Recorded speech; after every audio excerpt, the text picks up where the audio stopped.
সবাইকে আসসালামু আলাইকুম। আশা করছি সবাই অনেকটা ভালো রয়েছেন এবং অনেকটা সুস্থ রয়েছেন। যারা ডুইট ভিডিও নিয়ে কাজ করতেছেন, আসলে আজকের ভিডিওটা শুধুমাত্র তাদের জন্যই। আর যারা অরিজিনাল ভিডিও বানাচ্ছেন ভাই, আপনারা ভিডিওটা দেখার দরকার নেই, কোনো কাজে আসবে না। শুধুমাত্র যারা ডুইট ভিডিও নিয়ে কাজ করতেছেন, তারা এই ভিডিওটা একটু মনোযোগ সহকারে দেখবেন। এই সময়টার ভিতরে, বর্তমান সময়ের ভিতরে যারা ডুইট ভিডিও বানাচ্ছে, তাদেরকে ফেসবুকে মনিটাইজেশন দিচ্ছে কিনা? যারা ডুইট ভিডিও আপলোড করতেছে, তাদেরকে কন্টেন্ট মনিটাইজেশনটা দিচ্ছে কিনা এটা ক্লিয়ার জানিয়ে দিব। এরপরে যারা ডুইট ভিডিও বানাচ্ছে তাদের মনিটাইজেশন আছে কিনা নাকি চলে যাচ্ছে, এটাও অনেক ভাই বন্ধু কিন্তু কমেন্ট করছে, প্রশ্ন করছে যে ডুইট ভিডিও দিলে কি কোনো ধরনের কোনো খতরা আছে কিনা, কোনো সমস্যা আছে কিনা, বা ডুইট ভিডিও দিচ্ছি যে আমরা এখানে ইনকাম হচ্ছে না বা ইনকাম হবে কিনা, বা ডুইট ভিডিওর ভবিষ্যৎ কী, সব কিছুই আমি স্পষ্ট এই ভিডিওতে জানিয়ে দিচ্ছি।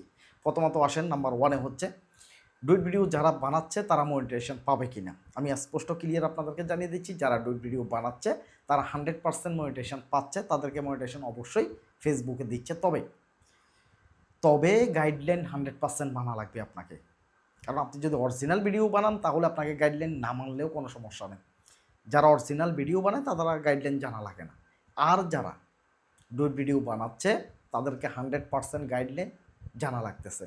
একটা ভিডিও দেখলাম যে একটা লোকে ডুইট ভিডিও বানাইছে, একটা মোটরসাইকেলের দিক থেকে আসতেছে, একটা গাড়ির দিক থেকে যাচ্ছে। তো মোটরসাইকেলটা গাড়ির সাথে অ্যাক্সিডেন্ট হয়ে মানুষটা একেবারে উপরের দিকে উড়ে গাড়ির সামনে পড়ছে। তো সামনে পড়ছে যে তার যে ফ্যান ছিল, ফ্যানটা কী করছে, এটা খুলে গেছে। ফ্যানটা খুলে গেছে, মানুষটা একদম ন্যাংটা দেখা যাচ্ছে। সেখানে ভিডিওটা গোলা ঝাপসা কিচ্ছু করে নাই। অ্যাক্সিডেন্টটা হয়েছে, লোকটা সেখানে দাঁড়িয়ে রয়েছে ন্যাংটা অবস্থা। এখন যে ভিডিও বানাইছে সেই মানুষটা বলতেছে যে ভাই দেখেন হাসবো না কাঁদবো, আসলে এই ভিডিওটা দেখে কি হাসবো না কাঁদবো, এই জাতীয় কথাবার্তা বলে সে এটাকে রিয়াকশান দিয়েছে, ভিডিও বানাইছে। এখন আমি বলবো যে ভাই, যে এই ন্যাংটা, এখানে দুইটা কিন্তু বিষয় চলে আসতেছে। একটা হচ্ছে সেন্সিটিভ শব্দ, একটা হচ্ছে সেক্সুয়াল। দেখেন সে একটা ডুইট ভিডিও বানাইছে, তার ভিতরে দুইটা গাইডলাইন ভঙ্গ করছে। একটা ডুইট ভিডিও বানাইছে, গাইডলাইন ভঙ্গ হয়েছে দুইটা। একটা হচ্ছে সেন্সিটিভ, লোকটা অ্যাক্সিডেন্ট হয়েছে, অ্যাক্সিডেন্ট হয়ে তার অবস্থা খারাপ, এটা হচ্ছে সেন্সিটিভ ফেসবুকের গাইডলাইন। দ্বিতীয় অপশান হচ্ছে লোকটার পরনে কিছুই নেই, লোকটা ন্যাংটা অবস্থা পড়ে আছে, এটা হচ্ছে সেক্সুয়াল গাইডলাইন। সেক্সুয়াল গাইডলাইনও তিনি ভঙ্গ করছে, আবার যে সেন্সিটিভ কন্টেন্ট আছে এই সেন্সিটিভ কন্টেন্টও তিনি দিয়ে দিয়েছে। তাহলে এবার আপনি বলেন যে মানুষটা এই ডুইট ভিডিওটা বানাইছে, তাকে কেন ফেসবুকে মনিটাইজেশন দিবে? কথাটা বুঝেন। তার যদি মনিটাইজেশন যদি থাকে, তাহলে তার মনিটাইজেশনটা কেন থাকবে? তাকে স্ট্রাইক কেন দিবে না? স্পষ্ট সেই ভিডিওটাতে দেখা যাচ্ছে মানুষটার ন্যাংটা, অ্যাক্সিডেন্ট হয়েছে। এরপরেও যারা এই ধরনের গাইডলাইন না মেনে কাজ করতেছে, সমস্যা শুধু তাদেরই। সাইফুল ভাইয়ের এখনও 4টা পেজ রয়েছে, ডুইট ভিডিও বানাচ্ছি, আলহামদুলিল্লাহ ইনকামও হচ্ছে। যারা ইনকাম নাই করে নাচানাচি করতেছেন, তাদেরকে প্রমাণ সহকারে দেখিয়ে দিব যে ডুইট ভিডিওতে ইনকাম আছে। 1.5 লক্ষ ভিউতে $1 দিচ্ছে, 2 লক্ষ ভিউতে $1 দিচ্ছে, এভাবেই দিচ্ছে। আগে যে ইনকাম দিত তার সাথে অর্ধেক করে নিয়ে আসছে। আগে হচ্ছে যে 1 লাখ ভিউতে $1 করে দিত। তো আগের তুলনা এখনের তুলনার চাইতে আগে কিন্তু বেশি পরিমাণ ভিউ আসতো, এখন ভিউ কম আসে। কম আসলেও যেটা ভাইরাল হয় সেটা 5 থেকে 10 মিলিয়ন চলে যাচ্ছে। এখন ফেসবুকে 100% নজর দিয়েছে অরিজিনাল কন্টেন্টের দিকে। অরিজিনাল কন্টেন্ট কিন্তু প্রচুর পরিমাণ ভিউ চলে আসতেছে, সেগুলোতে ইনকামও কিন্তু পরিমাণ অনেকটা বাড়িয়ে দিয়েছে। আপনি যদি ডুইট কন্টেন্ট তৈরি করেন, আপনি যদি ডুইট ভিডিও আপলোড করেন, তাহলে আমি আপনাকে বলবো যে ভাই, যে পেজের ভিতরে আপনি ডুইট ভিডিও বানাচ্ছেন, ওকে কোনো সমস্যা নেই, আপনি সেটাতে বানিয়ে যান। আপনি সেটাতে ডুইট ভিডিও বানিয়ে যান, ইনকাম বাড়বে, সামনে বাড়তেছে। ফেসবুকে অনেক আপডেট আসে, ফেসবুকে অনেক কিছু পরিবর্তন হয়। এমন কোনো বছর নাই যে ফেসবুকের ইনকাম কমে নাই এ নিয়ে ভিডিও বানাইনি, এমন কোনো বছর একটাও নেই। প্রত্যেকটা বছর কিছু সময় ফেসবুকের ইনকাম কমে আবার বাড়াই দেয়, কিছু সময় কমে আবার বাড়াই দিয়ে। এখন কমার সময় যদি আপনি ভিডিও যদি না বানান, আপনার ফেজটা বসে যাচ্ছে, ডাউন হয়ে যাচ্ছে। হঠাৎ করে যখন অক্টোবর নভেম্বর ডিসেম্বরে যখন ইনকাম যখন ফাড়াইয়া দিবে, তখন আপনি যতই ভিডিও মারেন ভিডিও ভাইরাল হতো না। কেন ভাই? এই যে একটা ফেজ যে বসে যায়, এটা কাদের কারণে বসে? আমাদের নিজেদের কারণে।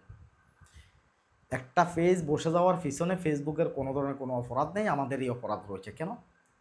আমরা টাইমটা মেনটেন করতে পারি না, আমরা হঠাৎ করে গ্যাপ দিয়ে দিই, হঠাৎ করে আমাদের মন খারাপ হয়ে যায়, আমরা ডিমোটিভেট হয়ে যাই, এই কারণে আমরা লং গ্যাপ দিয়ে দিই, পরে এই ফেজটার রেসটা ডাউন হয়ে যায়, আমরা পরে চেষ্টা করলেও আর ভিডিও ভাইরাল করতে পারি না।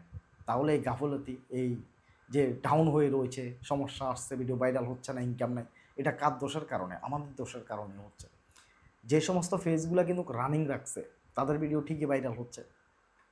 এক একটা ডুইট ভিডিও মিলিয়ন মিলিয়ন ভিউ আসতেছে ভাই। আপনাকে অর্ধেক দিলে সমস্যা কোথায়? আপনি যদি অরিজিনাল একটা ভিডিও দেন, সে ভিডিওতে 20,000 ভিউ হইতে খবর হয়ে যায়, 1 লক্ষ ভিউ আসতে খবর হয়ে যায় একটা যদি অরিজিনাল ভিডিও দেন। আর ডুইট একটা ভিডিওতে তো মিলিয়ন পার হয়। কম কষ্টে যারা বিশেষ করে চাকরি করে, ব্যবসা বাণিজ্য করে, তাদের জন্য ডুইট ভিডিওটা পারফেক্ট। মাত্র 10-15 সেকেন্ডের একটা ভিডিও আপনি কথাবার্তা বইলে মাইরা দিচ্ছেন, শেষ। আমি চাকরি করি, এই কারণে আমার জন্য পারফেক্ট হচ্ছে ডুইট ভিডিও।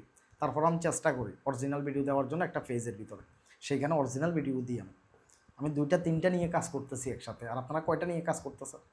আমার সাইফুল ভাই যে ফেজটা রয়েছে 1 মিলিয়ন ফলোয়ার, সেটার ভিতরে আমি অরিজিনাল ভিডিও আপলোড করতেছি। 4টা ফেজ রয়েছে, এগুলোর ভিতরে ডুট ভিডিও বানাচ্ছি। 2 রকম কাজ গেছে। ইউটিউবের ভিতরে আবার আমি টিপসের ভিডিও বানাচ্ছি, আবার ইউটিউবের জন্য ব্লগ ভিডিও বানাচ্ছি। কত রকমের কাজ করতেছি, আর আপনারা একটা রকমের কাজ করতে পারতেছেন না, হতাশ হয়ে যাচ্ছেন ভাই। কেন ভাই? স্বপ্ন পূরণ করা এত সহজ না, কষ্ট আছে, পরিশ্রম করা লাগবে, কষ্ট করা লাগবে। আশা করি বুঝতে পারছেন। ডুইট ভিডিও বানাতে পারেন, কোনো সমস্যা নেই। পাশাপাশি আরেকটা ফেজে অরিজিনাল ভিডিও দিয়ে যাইতে পারেন। তো যারা চ্যানেলটি এখনও সাবস্ক্রাইব করেন নাই, চ্যানেলটিকে সবাই সাবস্ক্রাইব করে রাখবেন। আশা করতেছি ভিডিওটি দেখে আপনার কেমন লেগেছে, আপনার মূল্যবান মতামত আপনি কমেন্ট করে যাবেন। আমি চেষ্টা করব উত্তর দেওয়ার জন্য, অথবা পরবর্তীতে আপনাদের কমেন্টগুলোর বিষয়ে, যে বিষয় জানতে চাইবেন সেই বিষয়গুলোকে নিয়ে আমি ভিডিও নিয়ে আসবো। কমেন্ট করে জানাবেন আপনার কী সমস্যা রয়েছে, সেটা ভিডিওর মধ্যে আপনারা আশা করতেছি উত্তর পেয়ে যাবেন। আল্লাহ হাফেজ, আসসালামু আলাইকুম।